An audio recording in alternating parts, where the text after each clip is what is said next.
زانتانام أب حقنا تاريخ زتدرخ مصحف صحفيم أديسو ألمايوم يابي مابيم زنتاوي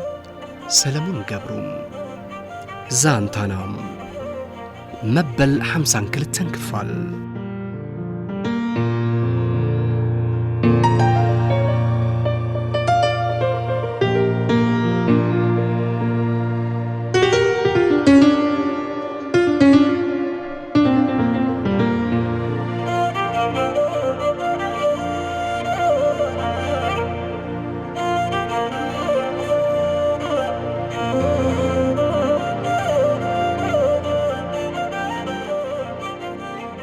ክርስትና ደቀን ከልዕላ ቅድሜና ዝኣተዋ ኣዴታት ህፃውንቲ ቆልዑ ጠሚቐን ካብታ ጸባብ ክፍሊ ምስ ወጻም ናትና ሰዓት ኣኺሉ ናብ ውሽጢ ኣተና ህፃናት ካብታ ሙቕቲ ማህፀን ናይ ኣዲኦም ናብዚ ዓለም እንትመጹ ንጽህቲ ክፍኣት ዘይብላ ጽሪት ጻዕዳ ልቦም ሒዞም እዮም ዝውለዱ ሕማቕን ጽቡቕን ክፍኣትን ተንኮልን ካብ ማሕበረሰብ ካብቲ ዝዓብዩሉ ከባቢኦም ካብ ወለዶም ካብ ስድሮኦም እዮም ዝመሃሩ ከምተን ሓረስታይ ዘርኢ እኹል ማይ እኹል ናይ ፀሓይ ብርሃን እኹል ዝተመጣጠነ ድኽን ተረኺቡን በብእዋኑን ተተኾስኪሱን ተጻህዩን ምህርቱ ዝስስን ብዓብየት ሙሉእ ዝሕፈስ ዝበሃል ህፃናት እውን ከምቲ ንጽህንኦም ብንጹህ ልቢ ተቐቢሉ ሓብሒቡ ብስነ ስርዓት ቀጺዑ ዘምር ዘዕቢ ስድራን ማሕበረሰብ እንተረኺቦም ህዝቦም ዓዶም ባህሎምን መንነቶምን ዘኽብሩ ምእዙዛትን ንፉዓትን ኮይኖም ንባዕሎም ክኢሎም ንኻልእ ከም ዝተርፉ ኮይኖም እዮም ዝዓብዩ ኣብ ህይወት ዘመኖም ብስነ ምግባሮም ተመስጊኖም ንህዝቦምን ዓዶምን ካብ ምግልጋል ሓሊፎም ንዓለም ዝተርፍ ስራሕ ሰሪሖም ሞሳን ክብርን ተወንዚፎም ይነብሩ ድሕሪ ሕልፈቶም እውን እንተኾነ ብህይወት ዘመኖም ንዝሰርሕዎ ሰናይ ተግባራት ዘዘክር ንኽብሮም ዝምጥን ሓወልቲ ተሰሪሕሎም ካብ ውሉድ ወለዶ እናተዘከሩ ናይ ብዙሓት መርኣያን ኣብነትን ኮይኖም ጉዕዞ ህይወት ታሪኾም ንዘለዓለም እናተዘንተወ ሽሞም ኣብ ልዕሊ መሬት ህያው ኮይኑ ይነብር በንጻሩ ብግቡእ ክንክን ክትትልን ትምህርትን ዘይዓበዩ ሕማቕ እናተሰበኹ ሕማቕ እናረኣዩ ዝዓበዩ ህፃናት ድማ ንስድራን ንማሕበረሰብን ሸኽሚ ኣብ ማሕበራዊ ህይወት ድኹማት ንሓደገኛ ሱስ ተጠቃዕቲ ጨካናት ዘይናቶም ደለይቲ ንሃገርን ንዓለምን ሓደገኛታት ኮይኖም እዮም ዝዓብዩ ይብሉ ናይ ስነ ልቦና ምሁራን እታ ዝረኽብዋ ግዝያዊ ጥቕሚ እምበር ብዛዕባ ዘጥፍእዎ ናይ ሰብ ህይወትን ዝፈስስ ደምን ፍጹም ኣይግድሶምን ስልጣን እንተሒዞም ድማ ንስልጣኖም ንወንበሮም ክብሉ ከምኦም ፍጡር ሰብ ብጭካነ ንምጥፋእ ሕንኽ ዘይብሉ ጨቆንቲ ስነ ምግባር ዝጎደሎም ቄመኛታት ይቕረ ምባል ዘይፈልጡ ኣብ ዝኸድዎ እናተባሃሉ ተምሳሌተ ሰይጣን ሰፈር ሓጢኣት ተባሂሎም ተጸሊኦም ተፈሪሖም ይነብሩ ድሕሪ ሕልፈቶም ድማ ናይ ክፍኣትን ጥፍኣትን ኣብነት ኮይኖም በትሕማቕ ግብሮም ይለዓሉ ብርክስ ዝበሉ ተረከብቲ መጻኢ ትግራይ ዝኾኑ ህፃናት በቲ ኣብ ልዕሌና ዝፍጸም ዘሎ ታሪኽ ዘይርስዖም ይቕረ ተባሂሉ ዘይሕለፍ ሓያል ናይ ዘርኢ ምጥፋእ ገበን ተጠቃዕቲ ኮይኖም ኣብ ሓደጋ እዮም ዝርከቡ ብሰንኪ ዕሽነት ጨካናት መራሕቲ ምንም ዘይፈልጡ ህፃናት ብጥሜት ብሕማም መዓልቲ መዓልቲ ይረግፉለዉ ብናይ ጥይት ድምፅን ሕማምን ጥሜትን ኣብ ዕሸል ዕድሚኦም ኣካሎምን ስነ ልቦኖምን ተጎዲኡ ለይቲ ለይቲ ሕማቕ ሕልምን እናረኣዩ ብድንጋጸ ባህሪሮም ካብ ድቃሶም ዝለዓሉ ዕሸላት እውን ብዙሓት እዮም ኣብ ክንዲ ጽሩይ ምግብን ትምህርትን መሃብ ናይ ነፈርቲ ቁምብላን ከቢድ ብረትን ኣብ ልዕሊኦም ከም በረድ እናዘነበ ግዚኦም ኣብ ቤት ትምህርቲ ከይሕልፉ ቤት ትምህርቶም ፈሪሱ ኣብ ገዛ ምስ ወላዲቶም ተዓጽዮም እናሃለዉ እውን ኣካሎም ዝጎደለም መጻኢ ህይወቶም ዝጸልመቶም ከምኡውን ኣብዘይ መዓልቶም ህይወቶም ዝሰኣኑ ተጋሩ ህፃናት ብዙሓት እዮም መጻኢ ትግራይ ማለት እዞም ሎሚ ኣዝዩ ከቢድ መከራን ስቃይን ዘሕልፉ ዘለዉ ቤት ትምህርቶም ፈሪሱ 2-3 ዓመት ካብ ትምህርቶም በኺሮም ዓዲ ውዒሎም ዘለዉ ናይ ወለዶም ብኽያትን ጭንቅን እናረኣዩ ኣብ ጸበባ ዝርከቡ ሰኣን እኹል ምግቢ ኣካሎም ማሲኑ ጥዕናዊ ጸገም በፂሕዎም ክሓልፍ ዶ ይኸውን እናበሉ ኣብ ዕሸል ዕድሚኦም ዝሳቀዩ ዘለዉ ሰኣን ጽሬት ሰኣን ማይን ሳሙናን መሓወሮም ቆሲሉ ቆርበቶም መዲዩ ብተመሓላለፍቲ ናይ ቆርበት ሕማማት ተጠቂዖም ኣብ ዕሸል ዕድሚኦም ከም ዓብዪ ተኪዞምን ፈዚዞምን ተስፋ ቆሪጾም ፍቆዶ ተበታቲኖም ዝረአዩ ዘለዉ ህፃናትን ዕሸላትን ዝርከብዎ እዮም እዞም ዕሸላት እዚኦም እዚ ኩሉ ክኢሎም ምስ ዓበዩ ከምተን ሕናን ወለድናን استساقيون مساقيو زلنان ناي ጭንቅን መከራን ህይወት ድዮም ክደግሙ ወይስ ቁስሎም ድሒኑ ዝፈረሰ ቤት ትምህርቶም ዳግም ተሃኒጹም ትምህርቶም ተማሂሮም ስራሕ ሒዞም ድምፂ ጥይት ዘይሰምዑሉ ባይታ ተፈጢሩሎም ብሰላም ብናጽነት ኣብ ዓዶም ክነብሩ ነዚ ኩሉ ተረዲኡ ካብ ዘለናዮ ጸልማት ህይወት ናብ ሙሉእ ብርሃን ናብቲ ዝድለ ምዕባለም ብራኸን መሪሑ ዘሳግር ናይዚ ኩሉ ተጋዳላይ መንእሰይ መስዋዕቲ ዘይሕንሽሽ እታ ኣብ ኩሉ ልቢ ትግራዋይ ዘላ ውቅብቲ ትግራይ ብጋዲ ክሃንጽ ዝጽዕር ኣብ ህይወት ተጋሩ ዘይርሳዕ ናይ ምዕባለን ሰላምን ታሪኽ ክጽሕፍ ዝተመርጸም ዕድለኛ መራሒ መን ኮን ይኸውን መዓዝ ኮን ይመጽእ ይኸውን በልኩ ኣብ ጸግዒ ደው ኢሎም ነተን ደቀን ክርስትና ኸልዕላ ምሳና ዘለዋ ብናብራ ዝተጐድኣ ኣዴታትን በቲ ቅዱስ ጸበል ዝጥመቑ ዘለዉ ትሕቲ ኪሎ ዝተወልዱ ህፃናት ደቀን ሓቒፈን ክወፃን ክኣትዋን እናረኣኹ ኣብ ዓለም ዘለና ተጋሩ ኣብ ሓደ ሰሚርና ምስ ጎረባብትና ሓያልን ናይ ፖለቲካን ንግድን ረኽቢ ፈጢርና ቃልስና ፍረፍርዩ ነቶም ፋኑስ መብራህቲ ሃገር ኮይኖም ደሞምን ዓጽሞምን ንሓደ ዕላማ በብዘበኑ ህይወቶም ዝኸፍሉ ዘለዉ ጀጋኑ ፍረቓልሶም ብልምዓት ዝድበሰሉ መዛዘሚ ዝግበረሉ ባንዴራ ትግራይና ማዕረ ምስ ሃገራት ዓለም ልዕል ኢላ ክትስቀል መዓልቲ ነጻነት ተጋሩ ዝኽበረሉ መዓልቲ እናተርእየኒ ኣብ ናይ ሓሳብ ማዕበል ጥሒለን ከለኹ ኩላትና ገጽና በርዩ ሕጉሳት ኮይና ፀሐዩን ዕርያ በሪቓ መሬት ሙቑቕ ኢሉ ኣብ ቤተ ክርስቲያን ዝነበርና ወራይና ዛዚምና ኣብ ገዛ ዝተደገሰ ድግስ ምስ ኣቕሽሽትን ጎረባብትን ኮይና ክንቋደስ ካብ ተሓጾር ናይት ቤተ ክርስቲያን እናውፃናን ከለና ንኹላትና ዘደንገጸ ዘይገመትናዮ ሃንደበታዊ ፍጻመ ተኸሰተ እቲ ድሕሪ ዝተወሰነ መዓልቲ ተመሊስኩም ንዑ ብዛዕባ ናይ ዓወት ኩነታት ተጻርየ ሓበሬታ ሒዘም በቲ ዝሃብኩም ንድራሽኹም ከብጽሐልኩም እየ ዝበለና ተጋዳላይ ንሓደ ጭሓም ኣብ ክሳዱ ክሹፍ ጠምጠመ መንእሰይ ኣብ ተሽከርካሪ ወንበር ኮፍ ኣቢሉ ብድሕሪት ኮይኑ እናደፍአ ናባና ከምስ እናበለ ክመጽእ እንከሎ ብቐረባ ርሕቐት ረኣናዮም ብርኽቲ ክንየውነት ወዲ ምስ ረአየቶ ነጸልኣ ደርብያ ዓወተይ ማዓረይ ውይ ኢላም ብቕልጣፈ ብርሃን ናብ ቅድሚት ተተኰሰት ከምቲ ፍጥነታን ውንኣ ነጥፊኣ ነጸልኣ ደርብያ ዝጐየቶም እቲ ህፃን ኣብ ሕቑፋ ነይሩን ተዝኸውን ንዕኡ እውን ከይተፈለጣ ደርብያቶ ምጐየት ነይራ ኣቦኣን ኣዲኣን ከምኡውን ሃንቾም ብምሕር ድንጋጸ እንታይ ይፍጠር ከም ዘሎ ይተረድኦም መስለኒ ኣብታ ደው ዝበልዎ ቦታ ከም እምኒ ደሪቖም ጓሎም ገለ ከይዕንቅፋሞ ዕንቅፋት ወቂዕዋ ከይትወድቕ ብዓይኖም እናተኸተልዋ እቲ ኩነታት ክዕዘቡ ጀመሩ ብርኽትና ጐየት ኣብ ጥቕኡ ምስ በጽሐት ዓወት ኣብታ ተሽከርካሪ ወንበሩ ኮይኑ ክልተ ኢዱ ንላዕሊ ዘርጊሑ ሓቆፋ ድሕሪ ዝኹሉ እዋን ተሰዊ ኢላ ተስፋ ቆሪፃ ቀቢፃ ዝነበረት እቲ ልዕሊ ነብሳት ተፍቅሮ ወዲ ብኣካል ኣብታ ውሳኔት ናይ ሓጎስ መዓልቲ መፂኡላ ብዓይና እናርአየቶም ብኢዳ እናደሰሰቶም ከላውን ዝኣመነት ኣይትመስልን ናይ ሓጎስ ንብዓታ እናፍሰሰት መመሊሳ ትጥምቶም ደጋጊማ ተሓቕፎን እናገላበጠት ክትስዕሞን በእዳዋ ክትደስሶን ጀመረት ኣቦኣን ኣዲኣን ንሱ ድዩ ኣይንሱም ብዝብል ስምባደ ተደናጊሮም እንታይ እዩ እንታዋይ እንታወደይ ኢሎም ንዓይ ሓተቱኒ ኣቦ ዝህፃን ኣቦ ወዲ ጓልኩም ተጋዳላይ ዓወት ማለት ንሱ እዩ ንብርኽቲ ጓልኩም ካብ ልቡ ዘፍቅራን ከምርዓዋ ቃል ዝኣትወላን ተጋዳላይ ምንተ ህዝቡን መሬቱን ክስዋዕ በረኻ ዝወረደ ጅግና ተጋዳላይ ዓወት ማለት እዚ እዩ በልክዎም ኣነውን ናይ ደስታን ድንጋጸን ስምዒት ተፈራሪቑኒ ናይ ሓጎስን ናፍቆትን ንብዓት እናተሓናነቐኒ ሓሳበይ ክእክብ እናፈተንኩም ወላድ ዲኣ ገና ዘረባይ ከይወዳእኹን ከለኹ ብዕልልታ መሬት ሓንቲ ገበረኣ ሽም ኩሎም መላእኽትና ልዓላም ኣእዳውን ንላዕሊ ዘርጊሐን ተደፊአን መሬት እናሰዓማ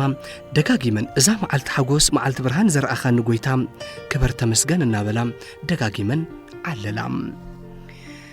ዕልልታ ናይተን ወላዲት ዝሰምዑ ናትናን ናይ ብርኽቲ ኩነታትን ዝረኣዩ ሓለፍቲ መንገዲ ይኹኑ ኣብ ውሽጢ ቤተ ክርስቲያን ዝነበሩ ምእመናን ኩሎም ኣብ መንገዲ ተዋስኦ እንሰርሕ ዘለና ግዲ መሲልዎም ውራዮም ገዲፎም ሁድድድ እናበሉ ኸቢቦም ደው ኢሎም ክሪኡና ጀመሩ ኣነ ናያን ንዓወት ሰላም ክንብሎ ብርኽቲ ስዒማ ሓቑፋ ክሳብ እትጸግቦ ደው ኢልና ንጽበለና ብርኽቲ ግን ኣብ ሕቑፋ ኣስጢማ ሒዛ ክሰዶ ይከኣለትን በቃ ተሰዊኡ ሓሊፉ ኢላ ንነብሳ እሚና ኣብ ምጽንናዕ ዝነበረት ቆልዓ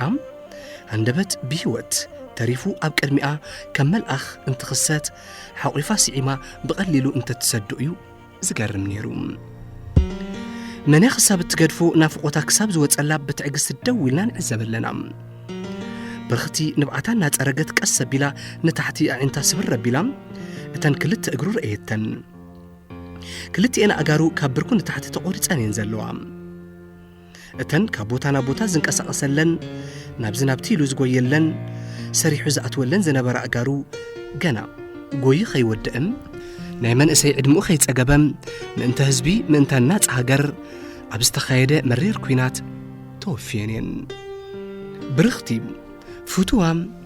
فنترتار نتاقويز توقعو مليو زي حاوي أب قطو زلو بسلام بإيدان ناده سسات اتن أب تشكركار وانبر زعرفا قرات أبرخو دنني لارعي التنموم مليسانا نبعت تاتقمت أمتهم أيانا بقالهم قرب بيلوم كونك زاقوالي تلعالي كان عمو بل زاقوالي نحنا ونبا زودنا نكو عد حنا متأخا نكو عماري موتسأت كايلنا خنسعمو إيلوم نبعتات أريقوم دقيفوم الألوام عاوت أكالو قديلوم جعمو نويحو تأقر رؤسو قعسو خينوم أب تشكركار وانبر كوفيلون تريقوم مستا أبقزوم تسقيلا زر أخوانا ولاديو تقادالاي برهانم مثلو تمساسلنيم قالسو خوينو ولا كاسوغون تودأم أكالون انت قدلم ناي منفست انكارو كمستون حرانو انجن أبوتو يزلوم أبقزو فتسوم حاقو سندستان بر حرك أنن تسفى مقراتن أين بابن زلوم اتي أبكسادو تأمت إموزلو كشفون تخدين وزلو ناي تقادل تخدانن بهزبز توهابو حدرن علامان بزقبا كيزانفا كمزفات أمام بأمنتو بتبعتو بتصنعتون بتوفاينتون نبتصوتو زلو حاليوتن فقرن حاويسو بموت استفتنم تبع ودهز بجغنا تقادا لاي مخانو لعلقالات مسكر كوينو يزاربلوم انكو عدا حنا متأخا انكو عين العين رأينا زودي انكو عبرهان رأينا زودي إيلوم أيان بعالت جزء من باب ترادنينهم حقيفهم سعموهم أنا نعاوتن كاب قدمنام كاب زلنا محزنتن قريبتان استبقسم لعل زربا بملكت بعيننا بمتمماتونينا ان الردادا عاوت ابتاش شكركاريت وانبر كوينو نعيت اميتو في الشخبلم انا وانت اميتيو في الشخبلكم نبعاتينا تقالسني كاب افي حانت قال كيو تاخو نبتا تشكركاريت وانبرو دانينا حقفكوهم انا ون كم كل سب تسوي خوين مبر بيوت انت زنبرس ابي كم زلو كنغرونا نيروميوم إيلم تسفق وريتسم نعدون هزبون نتستقال سلو على ما خبل كبار مسواتي كفيلو إيلم أمينم تسفق وريتسم عبنا فقوتن حزنن زنبركو سب صباحدو لومي مرد كنسمع نخون النابلكو يتصبى نبركم بر كمزي داقماي بيوت كن الراخبين إيلم ملو حاقوس كخون إيلم فتيمة سلا زي قمتكو هندبت أبك أدمي كخصات نكلم داقماي كمستفت أركوز أكل سمعي تسمعوني حاقوسي مقلت سعن كلهم عاود كسادي حقيفو حيزو ناب إذني تسقئيلوم قرموي حوي يغني اللي بلنيم نسو نعين هزبين سلام كان ركب متشوينا نخل نبر مسوات كخون برخا وتيو أكالو قديلو نهالوم أنا أب إقرو تدفئم يغني اللي كبلو ناتقبأ نسو نتعنز قبركوان اشتو نقر كم عبي نقر وعلتا قطيرو قديمو مسقانو انت قرب اللي كعكمو زيك ألكون بعتي كم وحج كورد جمرم ايه أنت نسخة وندو نايتنا نستحاليفكا تدفئ خاتبك لخا ودي هدق زودي سبأي كل نقر روش تخبر عوقي محيزو ترنع كبلت هلوم بي فيق إلو دادي نخبكس ايه تعمل لي كم قول عدنين كختبك زودي حدق يا خوني حدق زودي بل رئينا الكوا كنع بل دكتور ودي إلو ما يابي إيدوم ما أقري حسم سبالونيم نبعاتي حبيسم كنع بالكم أمود دعتم نهنتشو سلاميلو نتبخرو اللادو كسعم كابحق في الديان برغت تقبلوم بإيدو دقيفو أبتن بناتوك تستقورت أبرخو كوفا بلوم اتهز عن قصو استشفنلو نتسألا بيمانا إيدو قليعو نفل ما قزم ولادو بعينو مسرعيم اتي أب قصو تسانح في الشخطة كنيو كير ريلو قصو لوت بلم بتأميت بتصحين نفاسن عاقبن كل الوردو دايبو استفتنا جيجنام ናይ ታንክን ናይ መዳፍዕን ቁምቡላ ኣብ ልዕሊኡ እናዘነበ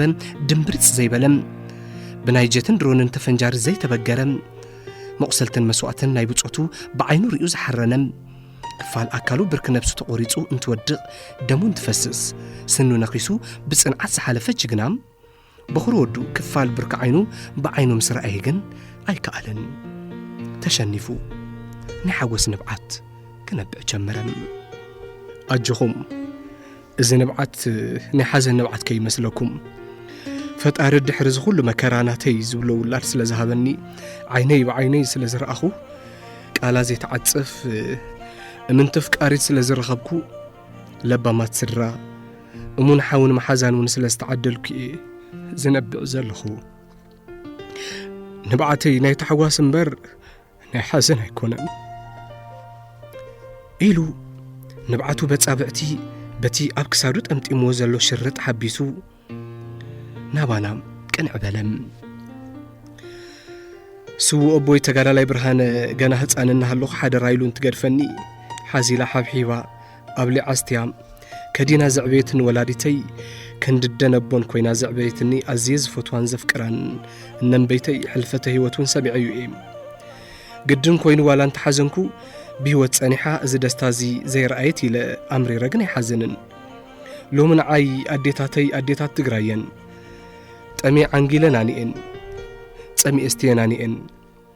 ኣደይ ኣብነት ተናብ ክባን ዕፅዋን ኮይነን ሰኣን መድሓኒት ብሕማም